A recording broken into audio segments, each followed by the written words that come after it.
Amigos, un tribunal dictó 3 meses de prisión preventiva contra Alexis Villalona y los Estados Unidos colocaron al país en categoría 4 en todo lo que tiene que ver con COVID-19 y seguridad.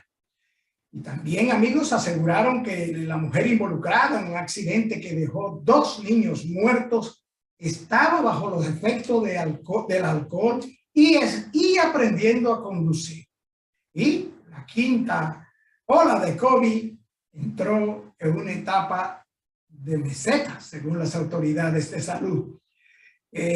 Amigos, hoy se celebra 30 de enero, el Día Mundial de las Enfermedades Tropicales Desatendidas, y también se celebra el Día Mundial contra la Lepra. Saben ustedes, amigos, que transmitimos a través de Carivisión, canales 26 de Claro, Ortiz y 22 de Aster, y que estamos en todas las redes sociales. Estamos en nuestro canal de YouTube, Consulta Participativa. Vaya a YouTube, active la campanita y suscríbase para que reciba todo el contenido de Consulta Participativa de manera especial. También estamos en Instagram como Ricardo Pelman, pero también en Instagram como @consultapar. Estamos en Twitter como @consultapar, en Facebook Consulta Participativa, nuestra dirección electrónica consultaparticipativa@gmail.com y nuestro número de contacto, nuestro número de WhatsApp, el 809-769-4500. Escríbanos, contáctenos, hagan sus preguntas y sugerencias con respecto a tema e invitados. Nosotros vamos a una pequeña pausa y retornamos de inmediato con nuestros comentarios.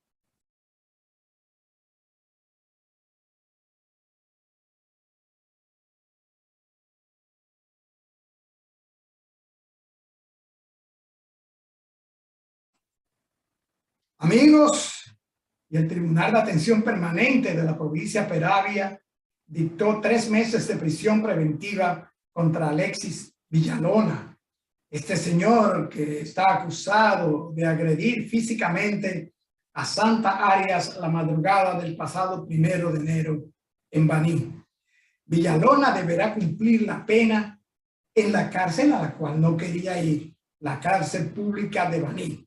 La magistrada Nuris Félix Pinales dictó prisión preventiva contra Villalona, pese a que Santa Arias había desistido de la querella el jueves pasado al firmar un acto de desentimiento instrumentado por un notario. Y esto, amigos, hay que verlo desde 2 puntos de vista a nuestro juicio. Primero, la agredida firmó un documento de desentimiento. Muy bien, está en su derecho. Pero segundo, creo que la fiscalía y las autoridades hicieron lo correcto. Porque no solamente la dama agredida fue la que fue herida por este señor, sino que también la sociedad dominicana fue agredida y herida por este señor. Y no puede ser que casos como este, por sentimientos de las víctimas, que se presta a esto, a muchísimos comentarios, se ha prestado a muchísima conjetura de que si recibió dinero, de que una persona que había declarado que no iba por nada en el mundo a retirar estos cargos y que había sido agredida y que era operada de corazón abierto y que pudo haber muerto, alegaban la familia. Y después de 14 días de este señor prófugo y de que las autoridades gastaron muchos recursos en su persecución y su captura para conducirlo hasta la justicia, pues la agredida retiró los cargos. Pero la sociedad no retiró los cargos. Y esperamos de las autoridades judiciales competentes que este caso llegue al final de la aplicación, con la aplicación de la ley como debe ser para reparar la sociedad. Amigos, y en el momento en que la República Dominicana está invirtiendo recursos y hace notorios esfuerzos encabezados por el señor presidente de la República, licenciado Luis Abinader Corona, y el ministro de Turismo para restablecer la industria turística, el Departamento de Estado de Estados Unidos aumentó al nivel 4 su alerta para viajar a nuestro país a sus ciudadanos y les recomendó que no vengan a nuestro terruño por la incidencia del coronavirus, la inseguridad ciudadana. Los centros CDC para el control y la prevención de enfermedades de Estados Unidos habían emitido un aviso de salud para viajar a República Dominicana debido a un nivel muy alto de COVID en el país. En este comunicado que dio a conocer el Departamento de Estado, también añadió que los ciudadanos estadounidenses deben tener precaución al visitar la República Dominicana debido a la delincuencia que se registra. Señala también que los delitos violentos, incluidos los robos a mano armada, homicidios y agresiones sexuales, son motivo de preocupación para que sus ciudadanos viajen a territorio dominicano. También señaló la alta disponibilidad de armas, el uso y comercio de drogas ilícitas y un sistema de justicia, óigase bien, penal, criminal, débil, y que esto contribuye al alto nivel de criminalidad en una escala más amplia. Detalla el comunicado que las áreas que no son urbanas del país no tienen seguridad, pero reconocen que gracias a un cuerpo de policía turística profesional y a un sistema 911 y una concentración de recursos por parte del Estado, las áreas turísticas tienen y están mejor vigiladas. Recomendaron a los estadounidenses tener cuidado a los lugares que asistan en el país y no resistirse físicamente a cualquier intento de atraco o agresión y no mostrar signos de riqueza como por ejemplo relojes, joyas costosas. Nosotros, amigos televidentes, realmente no entendemos este comunicado en todas sus partes, ya que si bien es cierto que hay delincuencia, si bien es cierto que hay droga, las autoridades han trabajado y están trabajando en el caso de droga conjuntamente con los Estados Unidos y que tengamos noticias y recuerdo estos periodos del nuevo gobierno han sido los meses y el año y tantos meses que lleva en que más drogas se ha incautado y que la justicia ha trabajado muy estrechamente con la sociedad dominicana contra la corrupción, la proliferación de actos delictivos, el porte y tenencia ilegal de armas y la droga. Veremos a ver qué repercusiones tiene este comunicado del Departamento de Estado. Amigos, brevemente, la dama que, según se vio en las redes sociales y ha publicado la prensa, provocó la muerte de 2 niños, presuntamente se encontraba bajo los efectos de alcohol y aprendiendo a conducir en plena ciudad. Y los familiares de los niños que murieron y el que está gravemente herido, esta jipeta Santa Fe, conducida por esta dama en San Pedro de Macorís, dicen que la misma no estaba en su sano juicio. Habría que ver la acción de las autoridades porque estos niños, Carlos José Nova Peguero, de 5 años, y Jeremy Resuel Nobel, de 7, quienes salían de practicar béisbol después de una jornada de deporte, fueron atropellados y perdieron la vida. Y un tercer niño está grave en cuidados intensivos bajo asistencia médica. Amigos, hasta aquí nuestro comentario de hoy. Les invitamos a nuestra entrevista central, donde estaremos hablando con el doctor Leonardo Andújar Saiter sobre los derechos, deberes de los pacientes y los médicos. Volvemos en breve con nuestra entrevista central.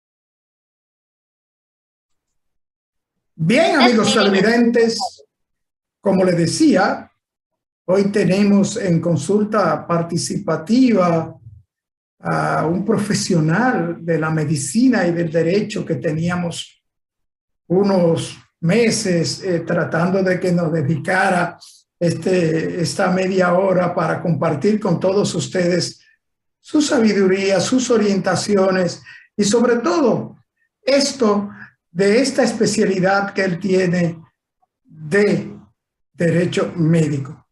Nos referimos y damos la bienvenida al doctor Leonardo Andújar Saiter.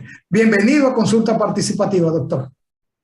Muchas gracias, Ricardo. Gracias por invitarme y dar un espacio a un tema tanta trascendencia como el derecho médico, que a pesar de su importancia para los profesionales de la salud y los pacientes, todavía en nuestra sociedad no ha tenido ese posicionamiento. Pero de eso se trata, de uno ir orientando, y programas como este, especializados en salud, le dé espacio al tema para así desarrollarlo. Muchas gracias por tu invitación. Gracias a usted, doctor. Y vamos a arrancar de una vez porque en la rama del derecho conocemos muchas especialidades, litigante en demanda civil, en derecho penal, derecho comercial, pero en derecho médico no conocemos esa especialidad. Y quiero que nos explique primero qué es el derecho médico, doctor. Sí. El derecho médico es una rama del derecho que se ocupa de las normas, de las regulaciones y de las responsabilidades de los profesionales de la salud y los derechos de los pacientes. Quiero aclarar algo aquí, esclarecer, porque dice derecho médico, ¿es un derecho para los médicos? No, para los profesionales de la salud. En esto entran los odontólogos, los bioanalistas, los psicólogos, los terapeutas, o sea, todas las ramas del saber de las ciencias médicas. Y los derechos de los pacientes, que anteriormente se entendía que los pacientes no tenían derecho. Y ya hoy está bien definido esa importancia de reconocer a los pacientes esos derechos, desde el momento que ingresa al área asistencial, sea al centro de salud o al consultorio del profesional de la salud. Sí, doctor, y mire qué interesante, porque investigando para conversar con ustedes, vimos que el derecho médico no es cuestión de un invento moderno. O sea, el derecho médico existe años cuando surgió de un rey que también aplicó la ley del talión, de ojo por ojo, diente por diente. Nos referimos a emperador o rey que decía que si un médico operaba y dañaba un ojo, pues se le podía cortar hasta las manos. O sea que el derecho médico realmente existe desde hace mucho tiempo. Y a propósito de esto, doctor, usted menciona derechos del paciente. ¿Cuáles son estos derechos del paciente? Vamos a comenzar diciéndole a los amigos de consulta participativa que sí tienen derecho. ¿Y cuáles son estos derechos del paciente?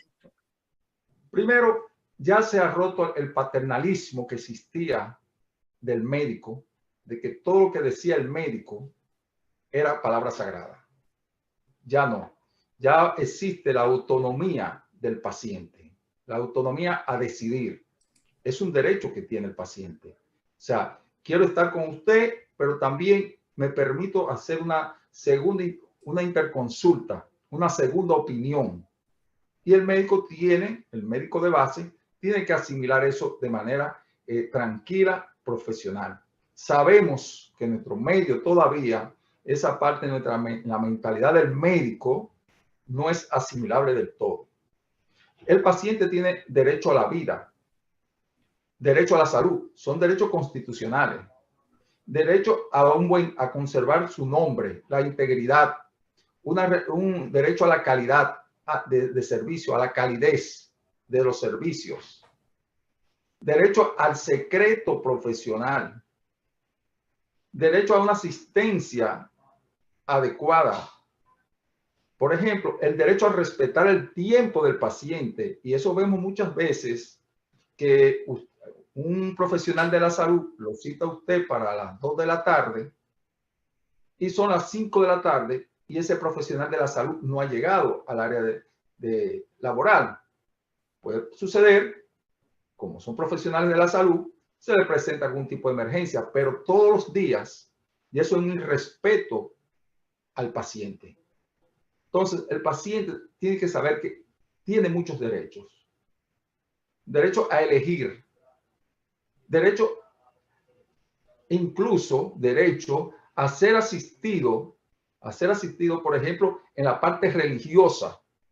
Si está interno el paciente y necesita de una asistencia religiosa, el médico, independientemente de su conocimiento de ciencia, tiene que aceptar que el paciente solicite esa parte religiosa. Son muchos los derechos ya de los pacientes que no se le puede cohibir a ningún paciente. Sería violatorio.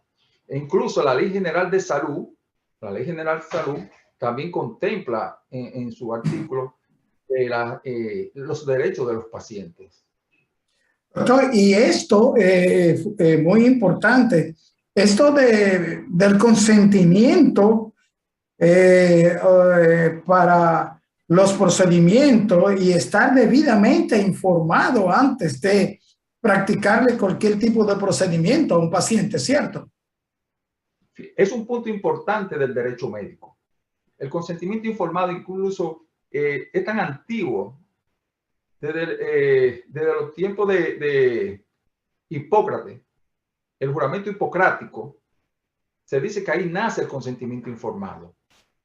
Y es un consentimiento ético, legal. Por ejemplo, lo que nos dedicamos a la medicina legal, a litigar en los tribunales los casos de mala praxis, entre los puntos las pruebas principales que buscamos, el consentimiento informado. El consentimiento informado, regularmente, los centros de salud, tanto en el área de emergencia como muchas veces en el quirófano, tienen una hoja impresa ya de antemano que le dice, venga, fírmeme aquí. Eso no tiene ningún tipo de valor legal.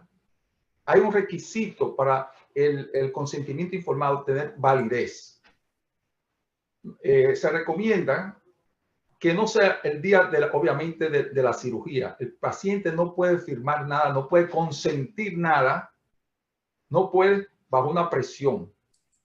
Lo recomendable es que ese paciente, si va sometido a una cirugía en 48 horas, 72 horas, se le explique, el médico dedica su tiempo bien pausado, en un lenguaje que lo entiende el paciente, qué procedimiento va a hacer, las consecuencias, qué tratamiento, el periodo de recuperación, para que el paciente esté informado de lo que está pasando. O sea, el médico informa y el paciente consciente. Entonces, incluso se recomienda que esa descripción que ha hecho del caso el paciente se lo lleve a su casa, lo analice, busque su opinión, otra opinión familiar, otro profesional del área, y después regrese a la consulta para firmar ese consentimiento. Se recomienda el consentimiento firmarlo, testigo, se pone la cédula con el sello, pero eso no significa que si el paciente en algún momento decide no hacerse el procedimiento, no se puede anular. Se puede anular el consentimiento informado. Entonces, es recomendable cuando nosotros nos buscan para dar algún tipo de asesoría, sea especialidades médicas, profesionales independientes, centros de salud, hacemos énfasis en los requisitos que debe tener el consentimiento informado, para que no se alegue nulidad, no se pueda llevar a una nulidad del consentimiento. Entonces, eso hay que tenerlo pendiente. Y los profesionales de la salud, hay una situación lamentable que no nos gusta escribir y tenemos que aprender a escribir, o sea, dedicarle tiempo, coger un récord médico, escribir. Y ese consentimiento informado tiene que ser preciso, claro, entendible, no en el lenguaje médico, sino en el lenguaje que el paciente pueda entender. Y con eso hay muchos casos en nuestro centro de salud de que te ponen a firmar y incluso el médico cree que si el paciente firma, lo exime de responsabilidad. Cuidado, no. El consentimiento informado no exime de responsabilidad ni civil ni penal al médico. O sea, si comete una negligencia, aunque haya firmado, haya consentido el paciente, el profesional de la salud, sea odontólogo, sea médico, bioanalista, en fin, quien sea, un centro diagnóstico, si sucede algo, puede ser demandado en los tribunales de la República. Doctor, yo tengo una pregunta a propósito de eso que usted está señalando, de una amiga televidente. Oiga esto, doctor. Dice, me recetaron un medicamento de alto costo para el cáncer. Cuando fui a mi seguro, o sea, su ARS, entiendo yo, para que me aprobaran este medicamento de alto costo, el financiamiento de este medicamento de alto costo, me pidieron un historial clínico, médico. Lo solicité en el centro de salud de la cual soy paciente hace 18 años. Estuve un mes y medio sin la aprobación del medicamento porque insistencia mía a los 3 meses fue que me dieron por escrito este historial. Explíqueme, doctor. Eso es frecuente. Eso es muy frecuente y lo vemos más frecuentemente cuando un paciente quiere el récord médico, que el récord médico, el historial médico, el expediente clínico es del paciente. Es bueno que el paciente sepa esto. El centro de salud es el guardián. Entonces, el centro de salud está en la obligación de darle al paciente directamente, porque no se puede violar la privacidad del paciente, entregarle ese historial o ese expediente clínico también. Los centros de salud temen entregar esto porque piensan que pueden coar una demanda. Pero hay procedimientos, porque el derecho todo está contemplado. A mí me ha pasado, por ejemplo, y voy a mencionar un caso personal, con la muerte de mi padre en Sedimat, me entregaron un récord sin firma y sin sello. Y yo lo tomé. Yo sé que eso no tiene ningún valor en justicia, pero lo analicé desde el punto de vista médico-legal. Y efectivamente, entonces acudí al Ministerio Público que solicitó el récord correcto. Pero, ¿qué pasa? Entrega un récord parcial, mutilado. Entonces tuve que apoderar el tribunal, una diligencia judicial, para que el tribunal obligara al Ministerio Público para que lo transmitiera esto a CEDIMAP para entregar el expediente. O sea, los centros de salud no son muy dados y están equivocados. Los récords médicos, mire esa señora, por ejemplo, el tiempo que duró para recibir ese informe, un asunto, podemos decir, de vida o muerte, porque está esperando un medicamento que es vital para ella por su enfermedad, de su cáncer. Entonces, es importante, por eso yo tengo esta cápsula de derecho médico que llegan a 47 países y a 6 millones de personas diariamente por las redes, para orientar, para que el paciente sepa de esto. Aquí todavía estamos muy limitados, aunque hay que decir que la Universidad Autónoma de Santo Domingo ha creado la maestría en Derecho Médico. Nosotros formamos parte, somos el motor de esa maestría. O sea, estamos afanosos de que cada uno de los participantes recibamos la mayor información, tengamos el compromiso, tengamos claro el compromiso social de informar tanto a los profesionales de la salud como a los pacientes. Pero aquí hace falta mucha información.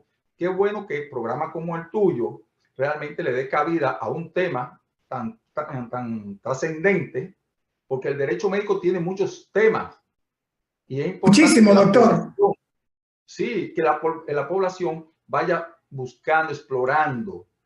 A través de la cápsula diariamente, personas nos abordan y nos presentan sus problemas, sus situaciones. Y a Dios gracias, hemos podido ayudar a muchas personas solamente informándoles y saben que den los pasos necesarios para buscar la información deseada. Doctor, hablamos de derechos médicos del paciente. ¿Y cuáles son los deberes del paciente, las obligaciones del paciente? ¿Cómo un paciente debe comportarse ante su prestador de salud, sea este el médico o el centro al que asiste? Esto, doctor, después de la pausa.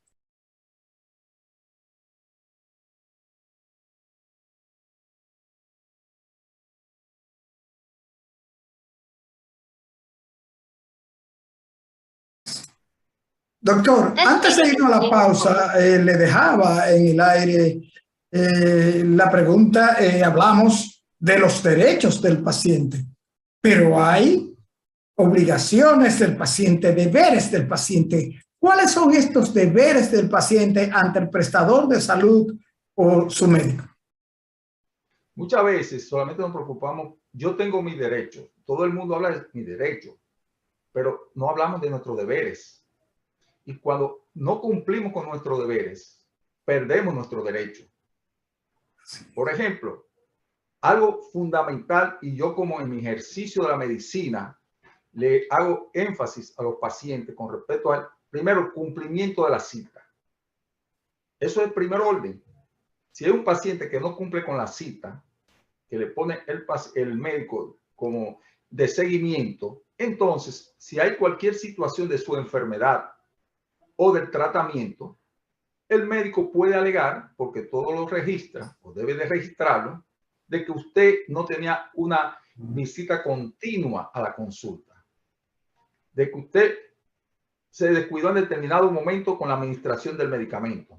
Entonces, eso es importante, la presencia cuando en el cumplimiento de la cita. El comportamiento del paciente ante el médico, de respeto. El comportamiento del paciente en el lugar asistencial, o sea, respetar las instalaciones del centro, que muchas veces entendemos que porque estamos pagando una consulta, tenemos derecho a destruir el lugar.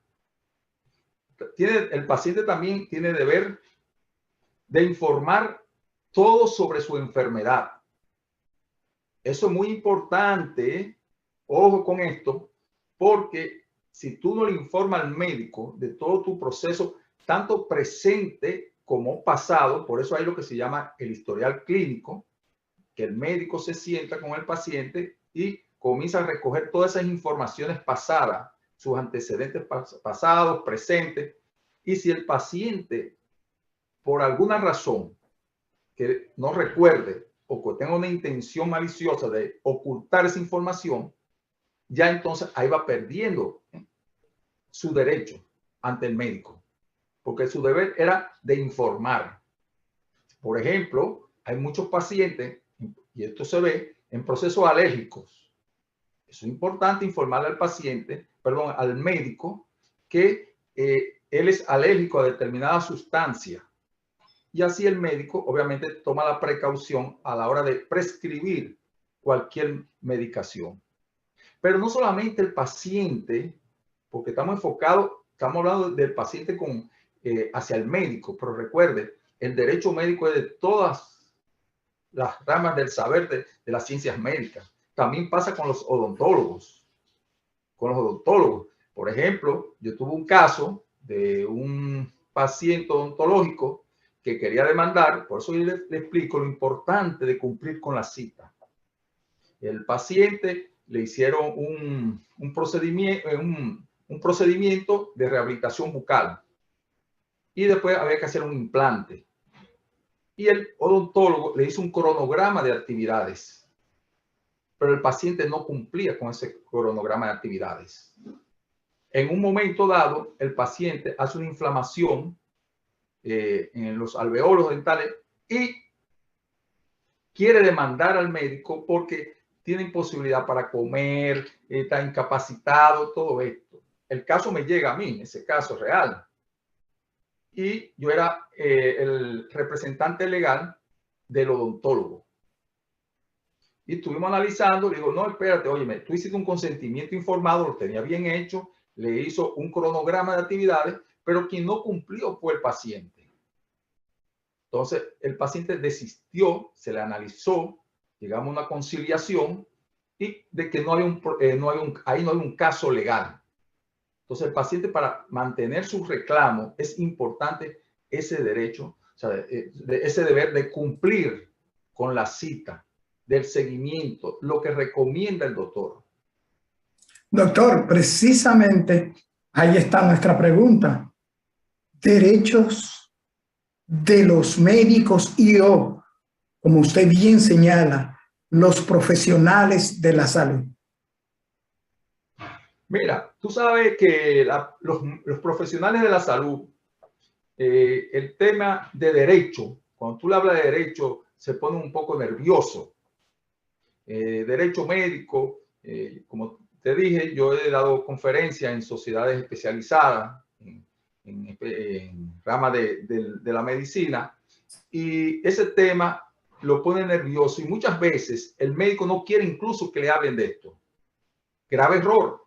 Pero aún de sus propios derechos, de los propios derechos del médico, doctor. Claro, y mientras más informado tú estés, menos vulnerable te vuelve ante los pacientes.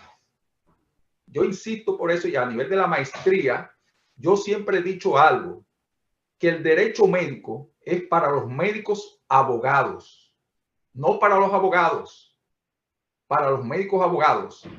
El derecho médico es un derecho regulador, no sancionador. Ya cuando vamos a la parte de sanción, nos vamos a la medicina legal. Pero ¿quién entiende más, quién interpreta mejor que un médico abogado en estos procesos? Obviamente, porque el abogado conoce la parte procesal, pero la parte médica es difícil que un abogado pueda sostener un expediente si no está formado como médico.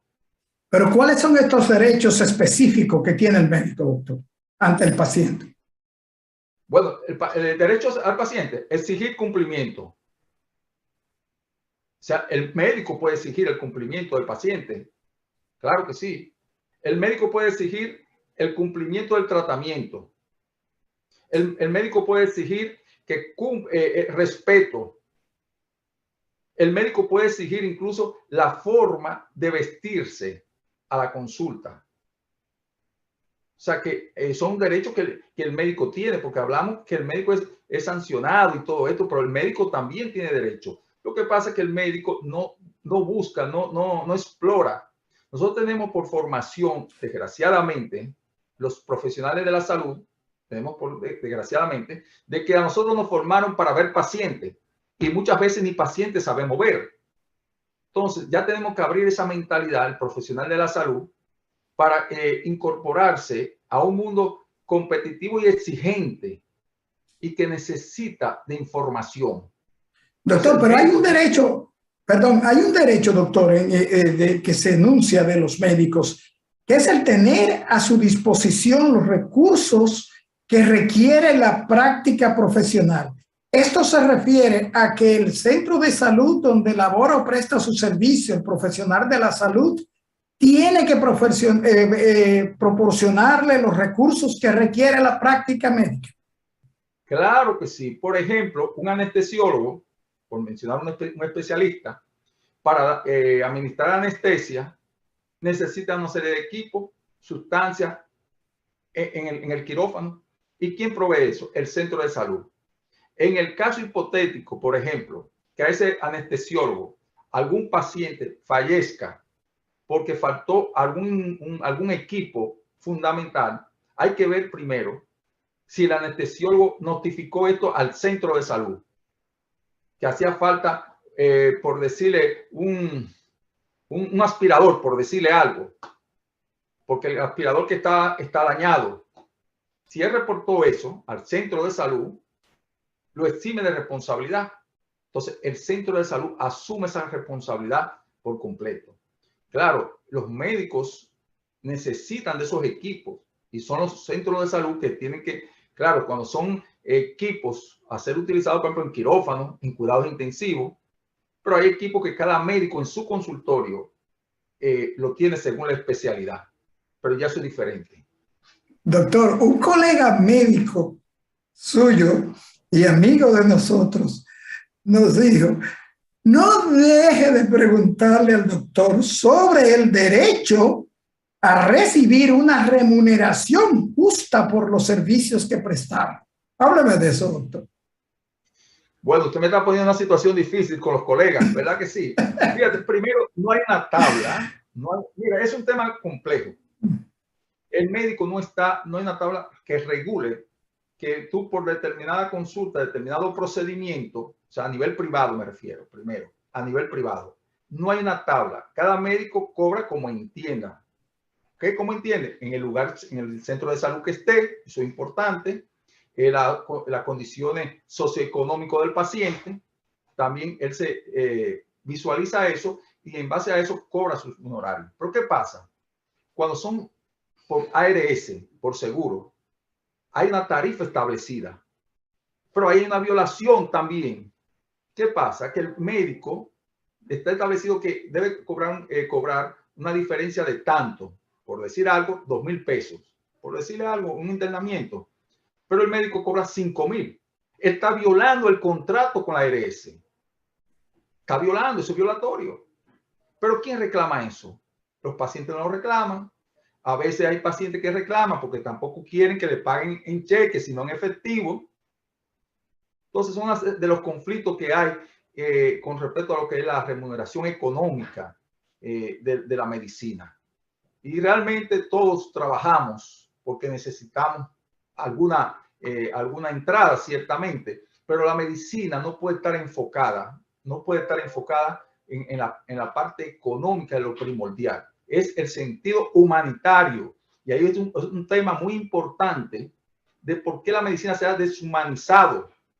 Y estamos deshumanizados. Y no soy pesimista, pero en los próximos 20 años no veo un proceso real de humanización en la República Dominicana.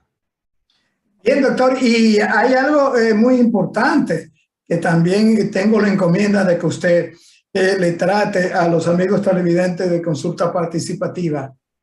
¿Cuándo pierde un paciente sus derechos ante el centro que presta el servicio de salud o ante el prestador de salud? ¿Cuándo se pierden estos derechos? Mire, hay algo primero. Cuando el paciente es dado de alta y el paciente no tiene el dinero suficiente para cubrir la deuda, el centro de salud comete una una torpeza, vamos a llamarle así, y es que retiene al paciente. El centro de salud no puede retener a ningún paciente por falta de pago. Pero está el centro de salud obligado a dar un crédito que no se le solicitó. Claro, claro, no puede retener. Y yo he tenido casos sobre esto y que le he notificado, eso es un secuestro, y han tenido que entregar el paciente. Ahora tú haces, claro, tú incurriste en una deuda y eso hay que honrarla, estamos de acuerdo. Entonces se hace un acuerdo de pago. Pero cuando el paciente tiene conductas inapropiadas en un centro de salud, obviamente el centro de salud puede decir, no acepto que usted venga acá. Lo puede decir, pero tiene que justificar muy bien. Igualmente que el médico. El médico tiene que brindar su servicio a todos los pacientes. Pero por alguna razón, usted y yo tuvimos un conflicto, una situación, yo puedo tomar la decisión de no evaluarlo a usted y recomendarle un colega mío que le dé esas atenciones. Y eso se ve frecuente también en los centros de salud, comportamiento de pacientes que agresivos, que quieren golpear, que lo trataron mal. Entonces el centro de salud puede negarle esta situación, este servicio, perdón. O sea que cuando el paciente se convierte en una posible amenaza para el centro de salud o para el prestador de servicio, pues pierdes ipso facto sus derechos. Ahora bien, doctor, hay un comunicador importantísimo de este país, un comunicador muy respetado en este país, que también es médico, que dice esta frase: la salud no tiene precio, pero tiene un costo. A su juicio, doctor, ¿qué es el más importante? ¿El médico o el paciente? Los dos. Porque si el médico no tiene paciente, no hace ejercicio profesional. Y si el paciente está enfermo y no tiene el médico, se muere. Entonces son complementos. Los dos se necesitan. Lo que hay que crear una relación médico-paciente objetiva, sincera, que no se vea la parte económica como el interés primordial. Que sea un médico entregado, un médico que escuche, que se sensibilice con el dolor del paciente. Mire, cuando usted da unas atenciones médicas de calidad y con calidez, que son de los derechos que tiene el paciente, calidad, calidez, el paciente paga lo que sea por su salud. Malo es cuando usted utiliza unos honorarios, pasa unos honorarios muy elevados y las atenciones suyas como profesional de la salud no se corresponde con esto. Entonces ya hay un conflicto. Pero el médico tiene que mantener, independientemente de la clase social a quien preste su y humanitaria. Eso no puede desprenderse. Usted puede estar dando la atención a las personas más poderosas del país, pero no lo vea, usted no puede ver a ese poderoso por lo económico, sino por su condición de paciente. Y esos son derechos de los pacientes. Doctor, se nos fue el tiempo, es inexorable el tiempo y tengo tanta pena porque realmente, doctor, no hemos tratado ni una cuarta parte de los temas que tenemos pautado para consultarle y que usted le oriente a los amigos de Consulta Participativa, pero no queremos terminar este conversatorio sin que usted le diga a los televidentes de Consulta Participativa, ¿dónde está el doctor neurólogo y dónde está el doctor abogado?